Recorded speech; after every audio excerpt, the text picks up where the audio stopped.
बच्चों, कल हमने पहला चित्रपाठ जो कि दयालु शिकारी उसका अभ्यास किया था।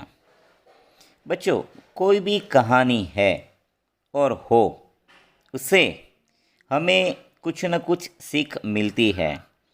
जैसे कि दयालु शिकारी से हमें यह सीखने को मिला कि पशुओं को भी इस धरती पर जीने का पूरा अधिकार है और मनुष्य को पशुओं के प्रति सद्भावना रखनी चाहिए। यह बोधपाठ लेकर हम आगे बढ़ेंगे। कल के वीडियो में मैंने आपको अभ्यास के बारे में कुछ चर्चा की थी हमने, और मैंने बताया था कि आप सभी को यह अभ्यास में जो 5 प्रश्न दिए गए हैं वह अपनी नोटबुक में लिखने हैं। आशा करता हूँ कि वह अभ्यास आपने अपनी नोटबुक में लिख लिया होगा। अभी तक बाकी है तो आप उसे पूरा कीजिए, क्योंकि कुछ भी सीखने के लिए उसकी प्रैक्टिस बहुत ज़रूरी है। प्रैक्टिस माने उसका मुहावरा करना बहुत ज़रूरी है।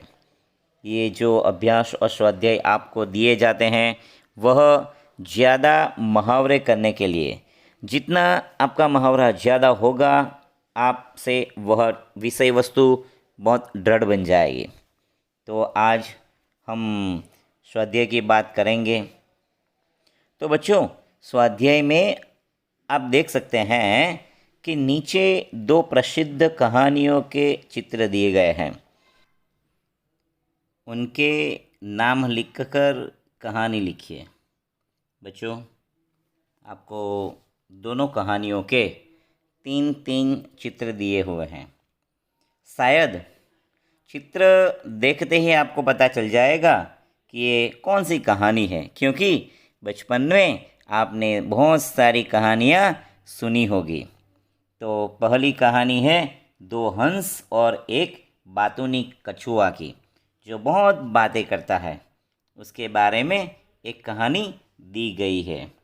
शायद आपने यह कहानी सुनी होगी, तो आपको चित्र देखकर यही कहानी अपनी भाषा में, अपने शब्दों में लिखनी है। उम्मीद है कि आप सही ढंग से यह कहानी लिख पाएंगे। और दूसरे चित्र में देखिए तो दूसरी कहानी में भी आपको 3 चित्र दिए गए हुए हैं, जो एक कौवा का चित्र है। तो यह कहानी एक कौवा के बारे में है, जो कौवा बहुत बुद्धिमान है। आपने यह कहानी भी सुनी होगी कि एक प्यासा कौवा के बारे में।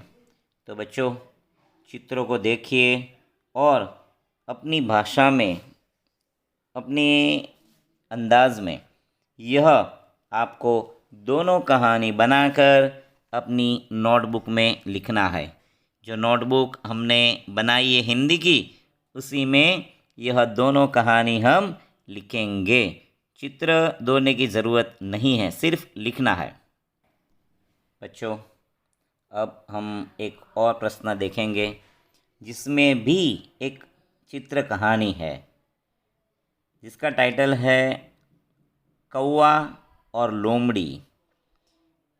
यह चित्रों के आधार पर आपको यह कहानी बनाकर लिखनी है। यह कहानी भी आपने बचपन में सुनी होगी, मगर बच्चों, आप जानते हो कि समय बहुत बदल गया है। जो हमारी दादाजी कहानी सुनाया करते थे ना, वो कहानी थोड़ी अलग थी। और अभी जो हम ये चित्र में देख रहे हैं और जो अभी सुनने में आ रही है, वह कहानियाँ थोड़ी बदल गई है। बच्चों, इसके बारे में हम ज़्यादा और विस्तृत में चर्चा क्लासरूम में करेंगे, जब हम अपने क्लासरूम में इकट्ठा होंगे, क्योंकि वीडियो में हम ये ज़्यादा बातें नहीं कर सकते। इसीलिए ये कहानी भी हम यही कह सकते हैं कि जो हमारे दादाजी सुनाया करते थे, जो उन्होंने सुनी थी, उससे थोड़ी अलग कहानी है कौवा और लोमड़ी की। इसलिए बच्चों, चित्रों को ध्यान से देखिए, समझिए और बाद में उसके बारे में यह कहानी आपको लिखनी है। तो बच्चों, आज हम स्वाध्याय में गृह कार्य के रूप में मैं आपको 3 कहानी लिखने के लिए कह रहा हूँ। तीनों कहानी आपको अपनी हिंदी की नोटबुक में लिखनी है जो हमने बनाई है। नोट बनाने के लिए आगे जो मैं वीडियो दे चुका हूँ उसमें बता चुका हूँ कि आपको अपने सारे 7 विषय की नोट अलग अलग बनानी रहेगी, और जिसमें से आपने हिंदी की नोट बनाई है उसमें यह तीनों कहानी लिखनी है।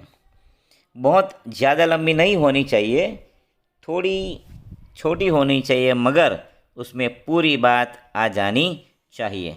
तो बच्चों, आज का गृह कार्य इतना ही रहेगा, तो आप गृह कार्य करेंगे, इसी आशा के साथ मैं यहाँ अपना वीडियो समाप्त करता हूँ। अस्तु।